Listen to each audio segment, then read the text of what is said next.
Welcome, boys and girls, to the Investigator News 2 program by William. I'm William, yes. Hello, boys and girls. This is William Green on the Investigator News 2 channel. And we've got kind of a carnival of bad news. And whatever your age, there's probably something here for you. It's pretty much disturbing news on all fronts, so let's get right off to it.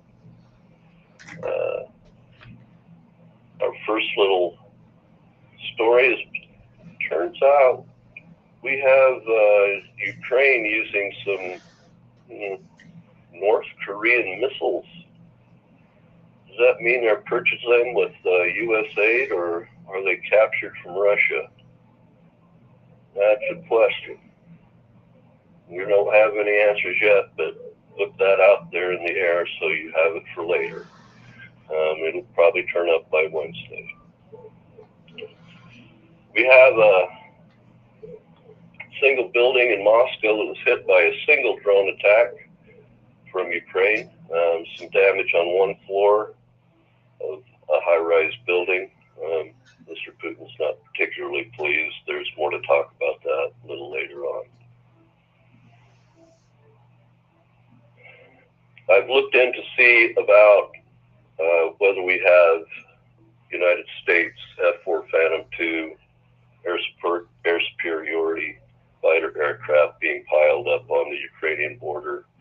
And I've looked all around within the web, and it turns out that no, that was a bogus story written by some disinformation, probably for or in behalf of some type of Ukrainian effort. So, yeah, that's a dead story. Moving on. Russia has now ended their Black Sea grain deal.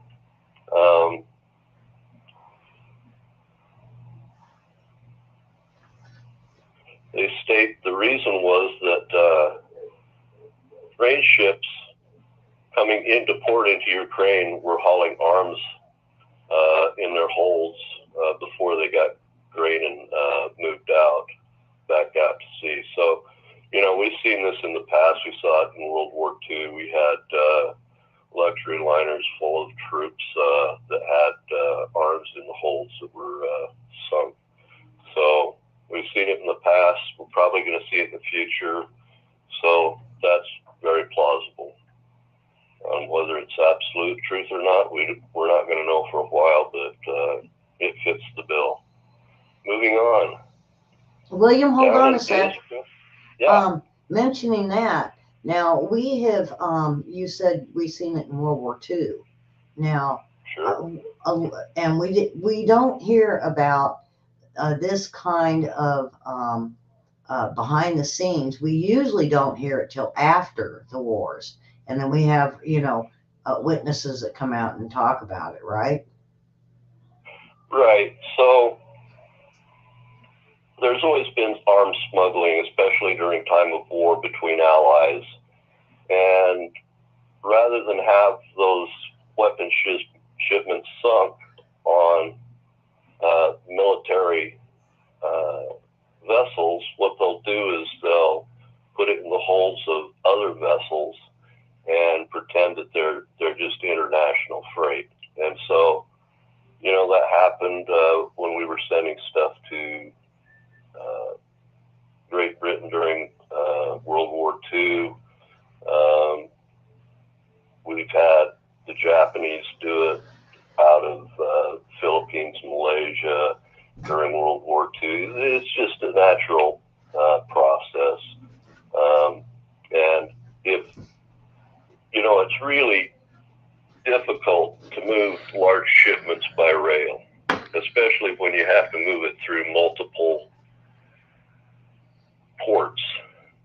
What I'm meaning is ports of entry, moving between countries. So if you have to move between 7 ports of entry, there's all the paperwork that goes along with it, all the bureaucracies.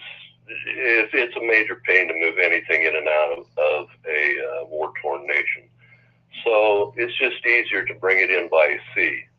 And they probably got caught. And so, yeah, there's going to be some food shortages.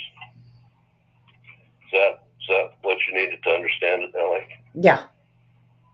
Okay. So now in Israel, they're having quite a few protests at home within Israel. It's over the Palestinian lack of rights within Israel, because there's quite a few Palestinians that actually live in Israel. I don't know whether you all know that or not. And they feel like if the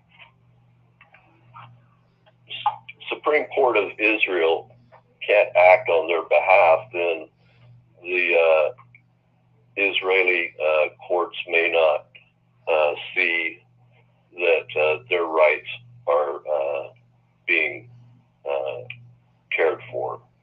So they don't want the Israeli government to be able to act with impunity with respect to the courts. And so they've got a big protest going on in the middle of Israel right now. So if you tune in and look for that, you're going to find it. Next, Pakistan's got an issue going on. 44 people were killed in a suicide attack. The attack was targeted on a political conference.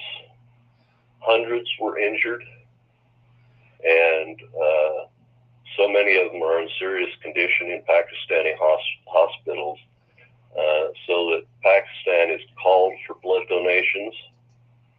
They believe this was directed by the Taliban and the Islamic State, and so the Taliban and Islamic State are being called out within Pakistan as being responsible for the time to be until it can be proven one way or another, but that is the likely perpetrators. The reason they were doing this is likely to intimidate against elections in Pakistan for parliament that'll be going on in November. So that little news flash is done, and we're going to move on to Argentina. They're having economic woes, and due to economic woes, their healthcare system is being underfunded and is now overwhelmed. We're going to see greater problems and unrest into the future as the world economy continues to be degraded under the, Davos Klaus Schwab model. All right. So, yeah, don't go to Argentina if you're looking for subsidized health care. You're not going to find any. Moving on. Sudan is still in a civil war, and well over 100 days now, with 17 to 19 million still going hungry, and that leads into the next little ditty. So now Nigeria is descending, Niger, they say there, I guess, in France. It's a former French colony, is descending into a bit of a military-backed civil war or coup, kind of using the Sudan model. As global power destabilization continues, we're going to see more loss of life and hunger that's likely to end in famine here into the future. I think I've got some more information on this. This is kind of a big story going on, because this may lead to wider warfare within the African continent.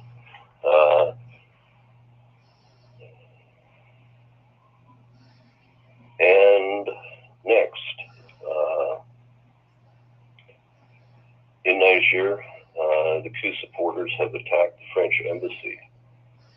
So we're going to move on, and we'll have a lot longer story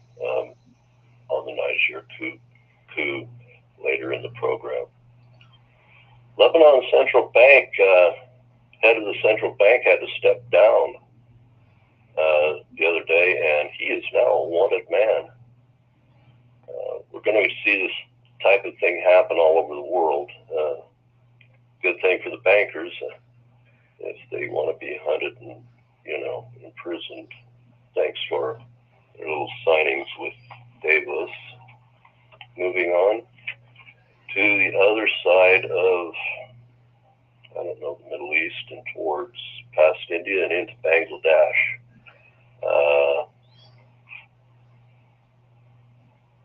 Bangladesh has had a leader flee from his country due to large protests and hunger about a year ago. Well, Shazam, it's happened once again, and the Prime Minister is due to resign over corruption and poverty problems, and there is large-scale unrest in the country once again in Bangladesh. Next, we have a little bit of information. There are 4 feared dead after an Australian military helicopter crashed into the Pacific during military exercises with the United States. They haven't been able to recover their lost airmen yet, and they're focused on that. So it's a distraction a little bit from the American and the alliances during this Global 2023 exercises going on worldwide with our allies. Our hearts go out to the families here on Investigator News 2, to the missing Australian flyers.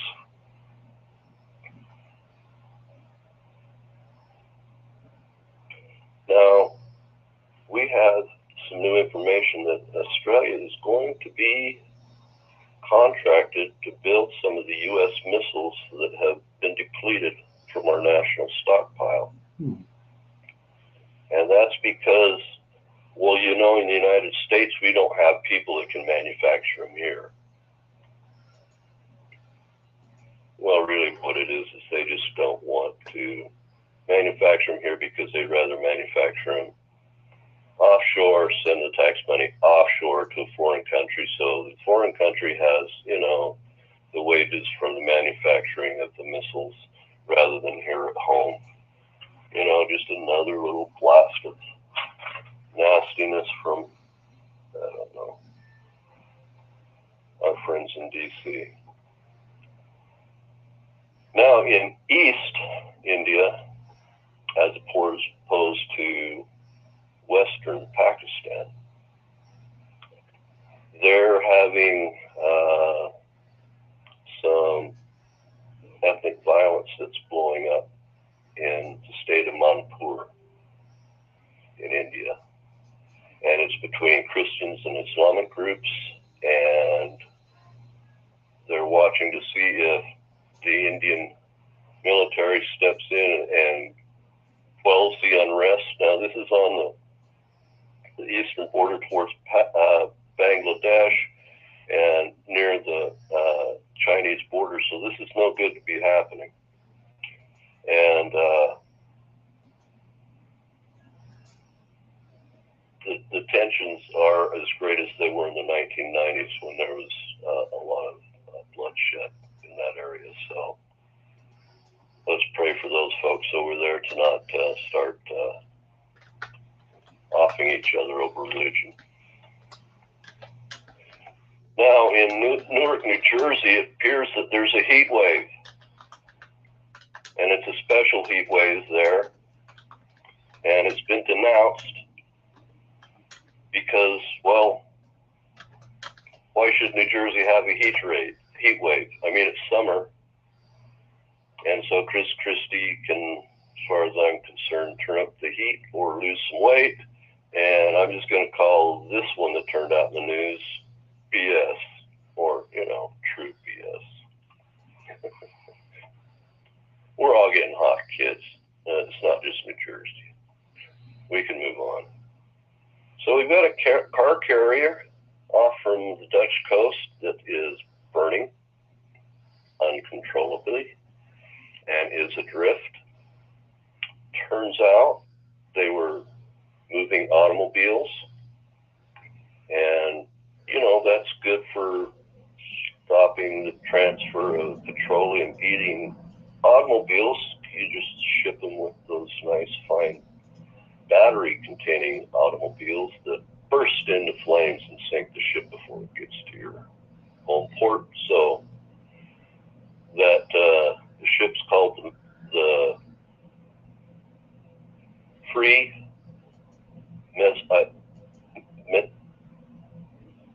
Metio Highway. Anyway, yeah, they've got electric cars burning in their hold, and it's going to be a write-off and be sunk pretty soon. They've got Coast Guard watching it, trying to keep other ships from running into it because it's lights out and dead in the water now. And all that manufacturing is going to go to the bottom. So Al Jazeera's been asking, if food prices will be going up in the foreseeable future, and I think we have an answer for that under the Davos program. Yes, they're going to be going up, and yes, you're going to like it. So, good news, you all got with your Davos buddies and get used to higher food prices. Now, there's been some news stories about the ASUSA defense ties, Australia, the United States, and the UK. I don't understand why the United Kingdom isn't building their type of nuclear sub in Australia. In fact, that kind of concerns me. Should we be transferring our nuclear sub technology to a UK nation that may end up with that information going back to the United Kingdom, while at the same time we don't get the United Kingdom's technology? I'm not sure that's a great thing. Anyway,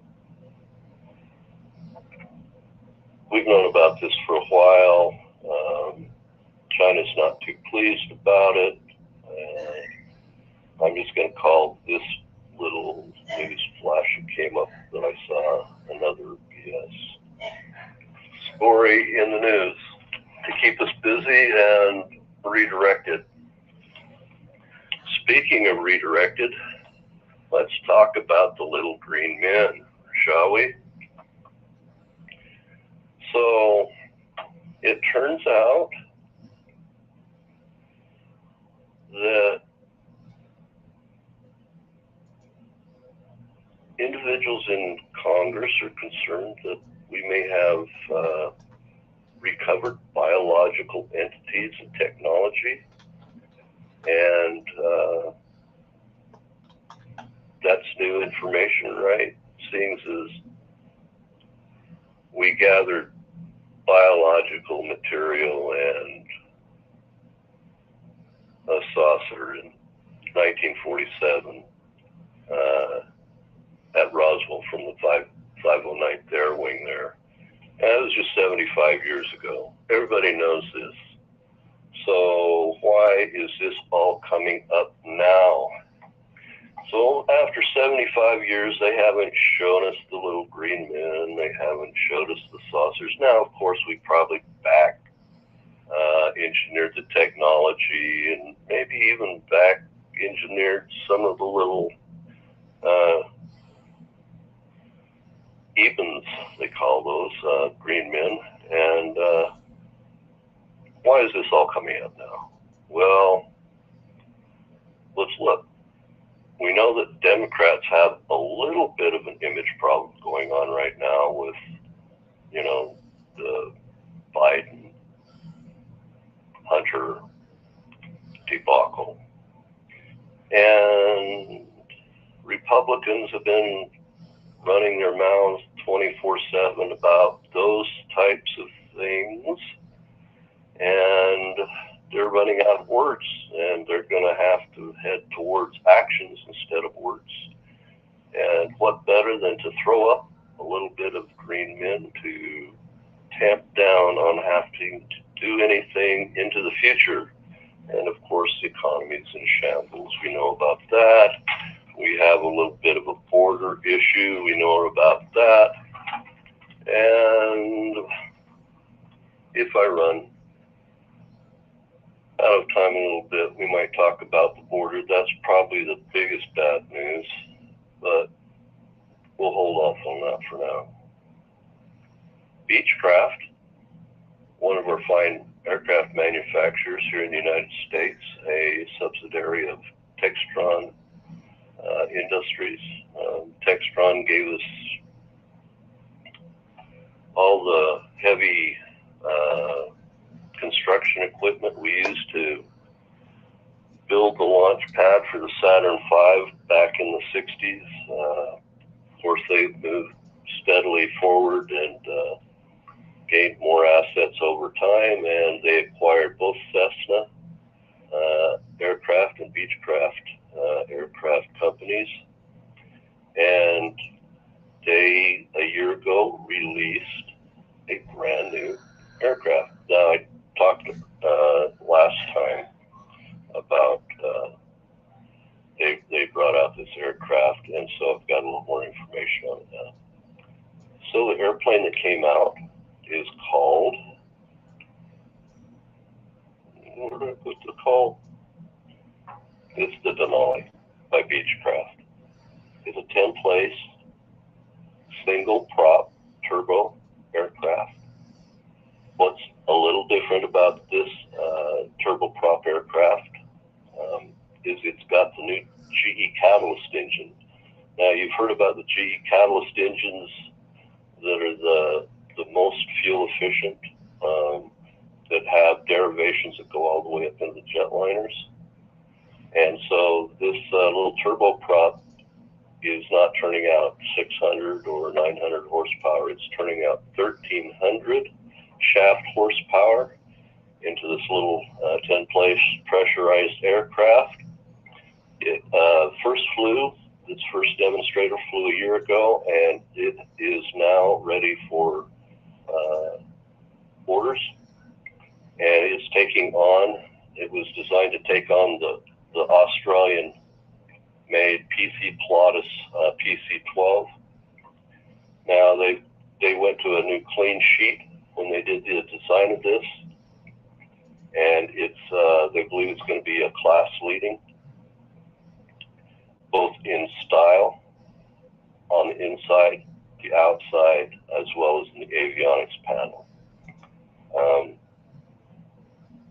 It has, unlike past turboprop aircraft from Beechcraft, it has a flat floor, and it has a flat floor, I believe, Pilatus, I don't believe, has a flat floor either, which is important because it means the cabin can be designed to be used in different segments, meaning that you can have it set up for both passenger or passenger and cargo, or passenger and medevac, or straight medevac and cargo. So this is a little bit of a game changer. It has entrances at both the front and the rear, with the largest one towards the rear. So if you have people on stretchers or whatnot, you would be able to probably transfer up to 4 medevac cases at one time. So that's kind of a big deal in, I guess you'd call it the light turboprop executive aircraft segment. It has the new G3000 avionics suite, which is important. It's got digital all-weather radar. It has synthetic vision, meaning that through your walk-on with your GPS site, you can land the aircraft without ever seeing the runway in complete fog conditions, and also avoid all the terrain dangers on your way in, which is wonderful. it also has the first in, I believe, this class of having twin air data computers, meaning that if you were to lose your avionics and your position and all the other things that go on the flight deck, a second computer will kick in and take over that. Also, it has a dual FADEC, which means a FADEC on the aircraft engine means you don't have to know anything about this aircraft engine. The computers control it all right? You just have increased power or a decreased power. You don't even really have to understand about hot starts, cold starts, and stuff like that, because that's all handled by the FADEC. And so they went a long ways to ensure that the workload of a single pilot, because you can fly this with a single pilot, that means you can have 9 passengers and a pilot. Also it has what they call FIFA, meaning flying into known icing conditions, or FICA, flying into known icing conditions. So it's a true all-weather aircraft. It can fly through all the bad weather that it has to. Of course, don't. It's better to be better at planning and not as good at your flying skills. So if you can avoid bad weather, please.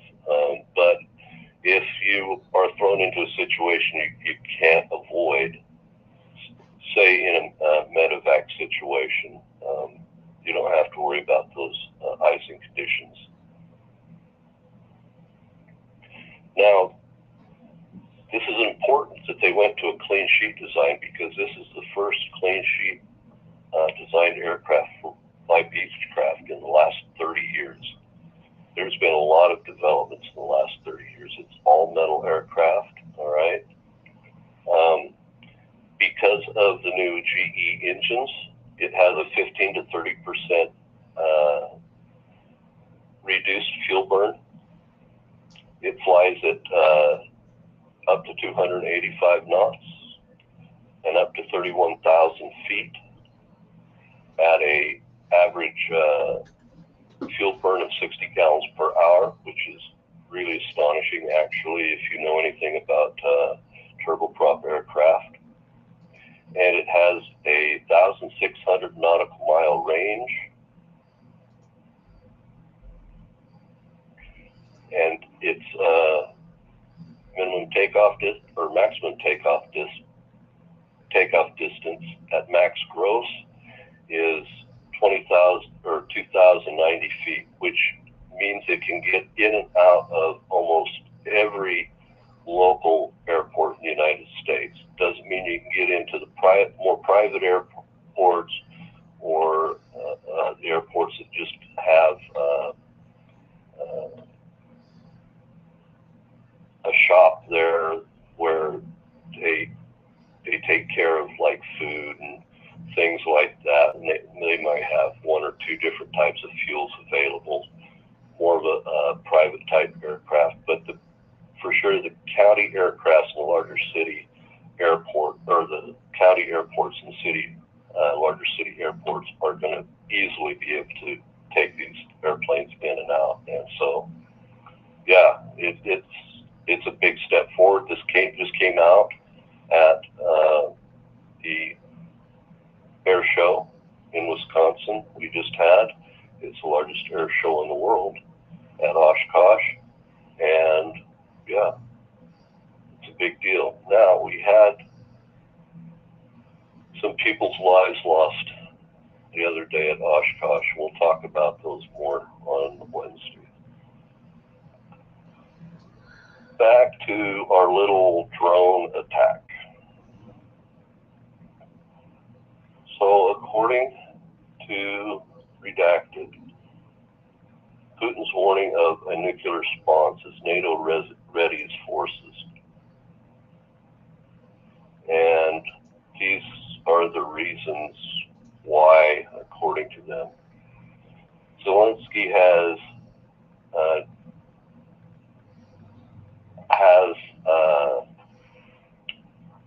said that they're going to strike into the heart of Russia with their Ukrainian drones. Now, we know Zelensky is a bit of a directed individual. He pretty much has to say what's allowed by the United States. So we can surmise that this is an idea that's being pressed in Ukraine by Ambassador Victoria Nuland, and she's interested in seeing that the war comes to Russia. And so there's going to be tensions if Russia decides that NATO is the one that's involved in a strike within Moscow.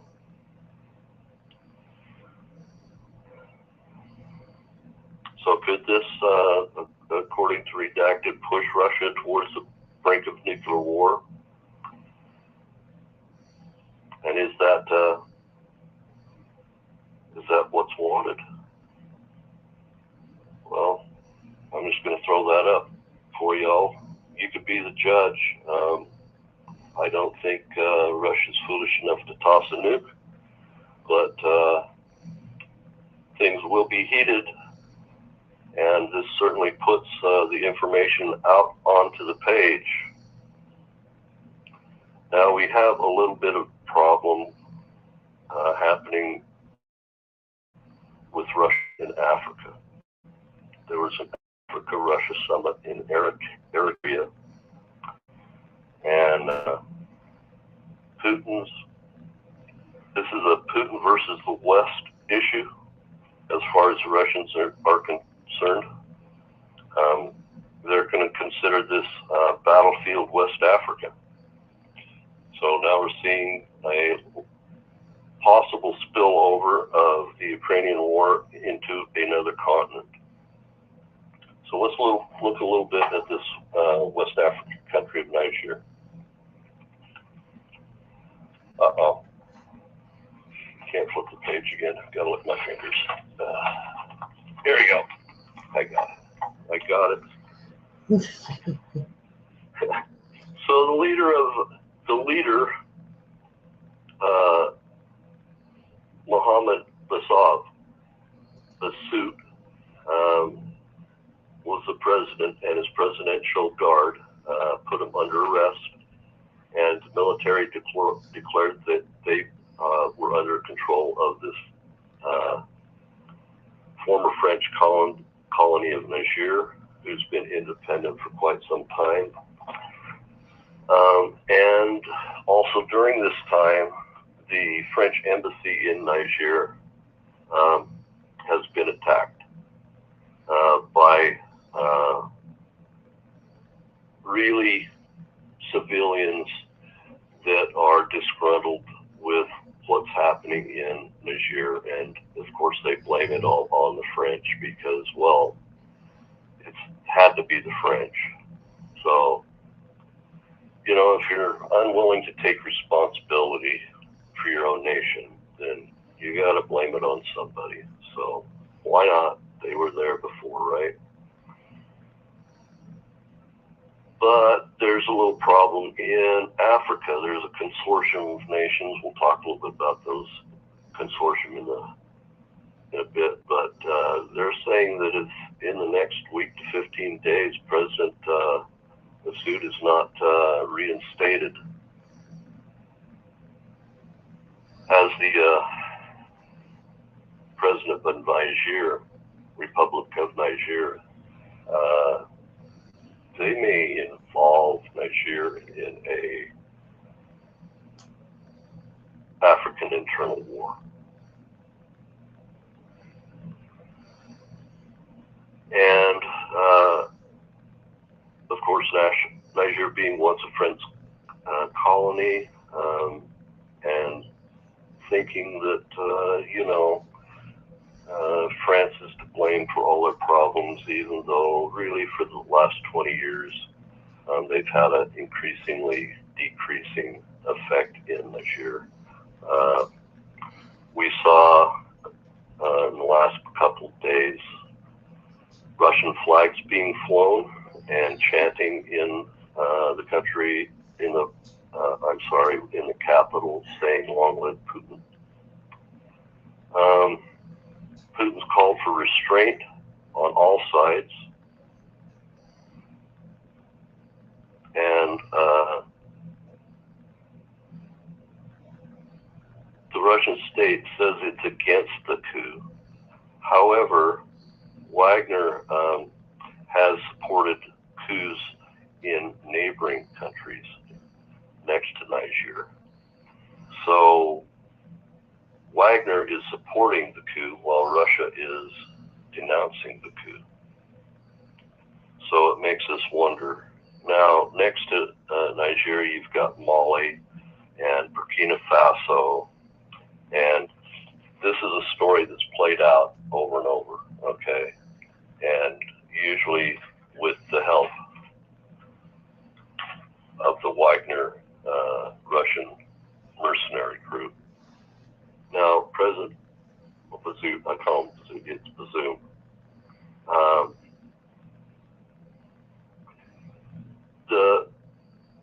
Also, other parts of the functioning government in Niger, ministers are being arrested. So this is descending into an ever-increasing worse situation. Now, this isn't on the east side of Africa. This is the west side of Africa. This is Central Africa on the west side, closest to the British Isles and, just across the pond to the United States. So we're paying attention to this. Now, there's a group in West Africa called the Economic Community of West African States. Okay, and it just issued a 7-day ultimatum to the controlling regime of Niger that, number one, it's going to enforce a land and air border closure, and it's also going to enforce a no-fly zone over the country of Niger. That means African nations, a constellation of African nations, enforcing a no-fly zone over their neighboring country. That's big. We don't have a no-fly zone over Ukraine, but apparently they learned the right way to do warfare, whereas moving on. That's a frustration part of mine. Okay. So, of course, they've announced their 4-part deal is the closures of the borders with a no-fly zone, suspension of all financial transactions, suspension of all energy shipments into Niger, and if their terms aren't met, military action. So we are looking at a war in Central Africa, which, by the way, is the greenest part of Africa, which, by the way, is the best food-producing part of Africa, and which, by the way, has the greatest wildlife. So bad. Okay, so we're going to have to watch that and see how that plays out. That's a real danger. I'm sure AFRICOM is looking at that real strongly and trying to tamp this thing down pretty quickly, hopefully, because we don't need groups like Niger opening up ports to Russia or China because they've got a military junta going on in Niger that's going to affect all their neighbors. All right. Now, moving on to American Legal at the ALCJ, they're saying that, well, they put up the question, which means they're saying it, really. Otherwise, they wouldn't have raised the question. The DOJ's tampered with a witness in the Hunter Biden case. So we've gone from just government functions to now witness tampering. That's not a good situation. And this is the bigger part. They're saying that Biden has stolen the heart of our military.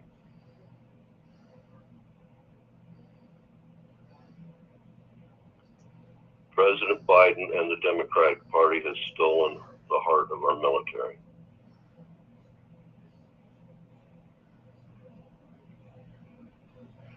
So let's be honest here. Klaus Schwab, directing social development, has stolen the hearts of upper political leadership in our military, to include the commander of our U.S. Space Force, our United States Air Force, our United States Navy, and to a lesser extent, the United States Marines.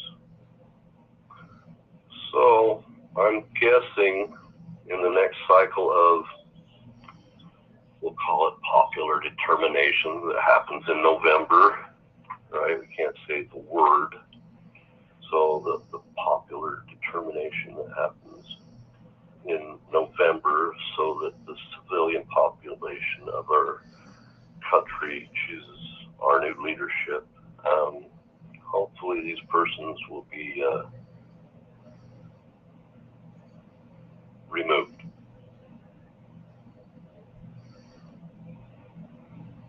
Retired. And if it were me, I would retire them without their pensions, retire them without their pensions and loss of rank, and being barred from any and all defense contractors. I'm being really heated here. This is serious. These folks have no right to introduce communist ideas within the United States military. This is an excellent, excellent way to turn this country into an unbelievable civil war. Now, we have enemies on 4 different sides, and if the United States turns into a civil war, I can guarantee, this is William speaking, I can guarantee that there will only be 20% surviving population without going nuclear, because we'll be pounced on from within and from without. It'll be a bloodletting in this country that will be bigger than all the people killed, all the civilians killed in the last 100 years. This is dangerous stuff. This is not funny stuff. This is not stuff you throw words at. This is where you use concrete actions to control folks like this. All right. I'll move on now. LA, am I cooling down yet? I'm feeling the heat coming off the back of my neck. Oh, maybe the dog's breathing on you. No. I'm white hot. I'm going to have to throw water on myself here in a second. We can get Karen to throw popcorn at you. It almost makes it difficult for me to think after this. Okay.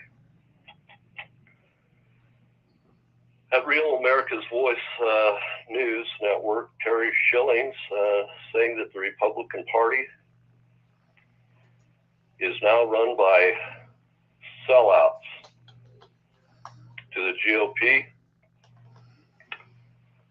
meaning he's talking about groups like, and to include Senator Romney, Senator Lindsey, the RNC chairperson, Ronna McDaniel, and here's William coming up with his own little opinion. I'm going to ask you a question, and I want you to come up with me a little bit of an answer. Now, we started this program with the title Carnival of Basic Stupid Ideas, Stupid News, Bad News. I want to ask you guys a question. Now, that Lindsay's a pretty clean-cut guy.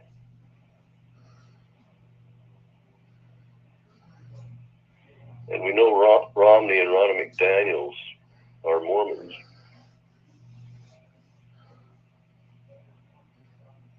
Could we have some religious intervention going on within our party, Republican Party? Because we've had a whole bunch of people this weekend pipe up and say, "Oh, we don't need Ron, or we don't need Trump. We need to move on." They're getting booed at the convention they're having right now, the conservative convention. It's been a little bit ugly.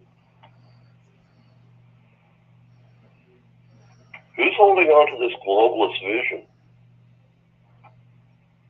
Now, we know the Vatican's a globalist organization, right? Because they're a global church. But I don't think most Americans realize that Mormon Church has missionaries all over the free world. Is that a problem? Is the Protestant church being a problem? Have they all subsumed themselves under the world, what's that, World Council of Religions? Is that what it is, Ellie? I think that's what they call it. Anyway, that's a question I have. Oh, here's bad news. It's good news and it's bad news. It's bad. I'm going to have to come up with a term. The White House has just announced, this is minutes ago, $385 million military aid, of a military aid package is being sent directly to Taiwan. It's coming out of our military stocks. So the president has used his drawdown authority, and we're sending them anti-armor and air defense systems as we speak. So if you're in Taiwan, I would expect some airplanes flying in shortly. Okay. Well, here's a little information that popped up on my radar from a YouTube program called Dark Skies. We have a little bit of a dateline coming out of Wichita, Kansas. Now, in 2010, under a secret program, Textron, Cessna, and Bell Helicopter threw in their own money. No government help here. They have now created a brand new fighter aircraft, twin-engine fighter aircraft. It's we'll call it a Gen 4 aircraft. It's twin-engine, twin-seat, twin tail booms. They have managed to build it for 1/3, and they'll be able to sell it for a third the price of an F-16 fighter package. That's big. Twin engines, cheaper than an F-16, probably near the payload capacity. So the new called the Scorpion by Textron Industries, and they're looking to see if they can use it for export on their own dime to friendly nations that want to purchase the aircraft. So they're trying to get an export license as we speak, I guess. And this just came out, just a little bit ago.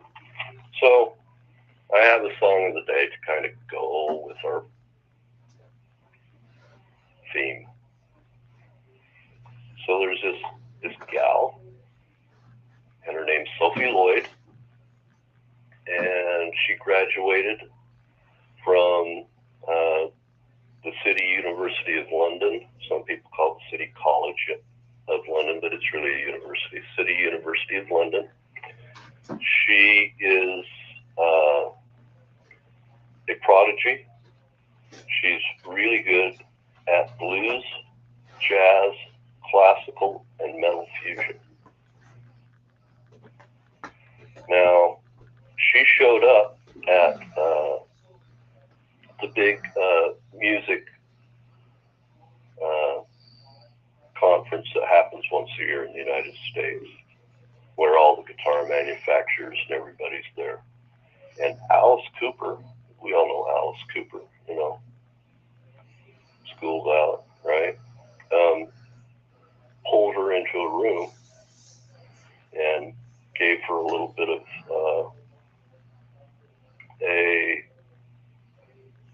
an encouragement, from what I understand, and said, little girl, if you want to go where you're going, where it looks like you're heading, you're going to have to turn up the heat. Well, she has done exactly that. And she plays a 25.5-inch scale, 6-string Kiesel. Kiesel is one of the best guitar makers here in the United States, out of Southern California. She plays it through a 100-watt, fully tubed diesel amp made in Germany, and through a Palmer cabinet. And she has created her very own original song called Do or Die. Now, if you look at Do or Die by Sophie Lloyd, and you look it up, and you watch it, now, I'm going to tell you, the girl that's blowing flames everywhere, that's not her. She's a girl with a guitar. But she's really good with the guitar. And I think you guys would enjoy it if you watch it. And, we're kind of in that situation. We got to do or die. She wrote the song. She got all the players together. She doesn't sing the music. She's not a vocalist. She's a player. But she's putting together a good group. And an hour ago, she put out her first single, another single, or an album. I can't remember. It's just come up. Anyway, I understand the links of the song are now showing now. Let's talk about the border. I've got a couple minutes left. I'm going to say the unsaid thing.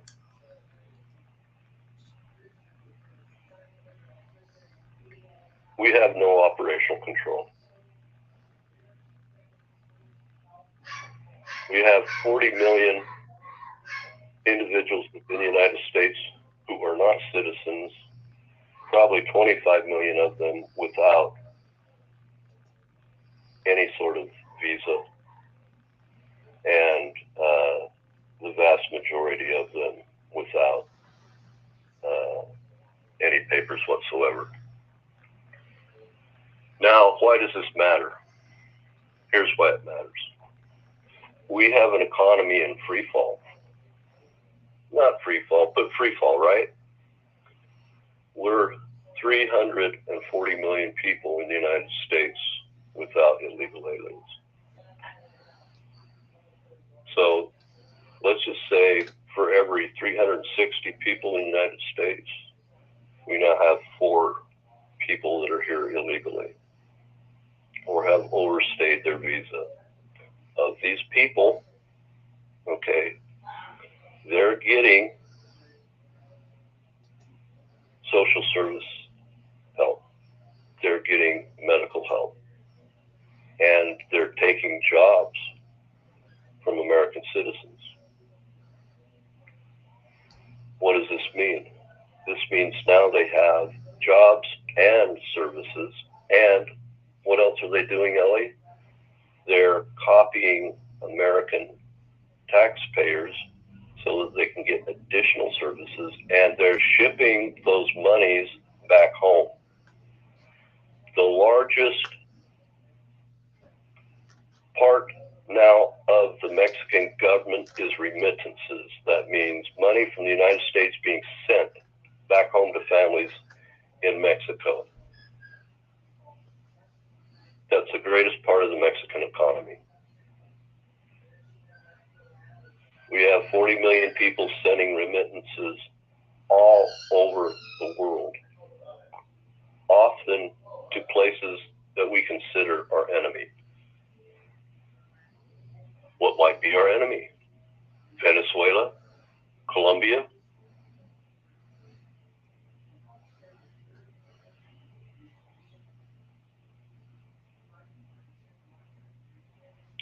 Are we having money sent to places in Africa, in the Middle East? Our social service monies and housing allowances that they're getting by doing often other illegal things, giving aid and country to our enemy, aid and comfort to our enemy. I have a real serious problem with this. I don't have a problem with people immigrating to the United States and becoming citizens. I do have a problem with communists marching their way into the country and bilking us out of everything they can and taking the social services away from American citizens and squandering that money in communist societies. Okay, I said my little piece there. So I hope that y'all kind of go along with me on the little carnival of, kind of terrible bad news. We did have a little bit of a highlight there for some, creation of a metal blues jazz song and some needed weaponry to be sent to Taiwan. So we'll leave those 2 high points with you, and we hope to see you again tomorrow on Ellie's show, and I'll be a co-host with Ellie on Wednesday, and we hope you have a good day and take to heart some of the things we've talked about today, because this is going to cause us some problems.